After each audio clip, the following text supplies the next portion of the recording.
السلام عليكم، تحية طيبة اخوان اخواتي، اتمنى لكم الصحة والعافية. انا الدكتور رائع الدرويش، اختصاص طب وجراحة الانف والاذن والحنجرة. طبعا احنا يعني من منطلق النصائح والارشادات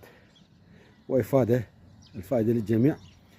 اكو ناس يعني يجي مريض تقول له، يقول والله دكتور انا عندي شخير او اختنق، وتفحصه يعني تقول له والله انت عندك يعني لياقة بدنية مالتك ضعيفة، سوي رياضة.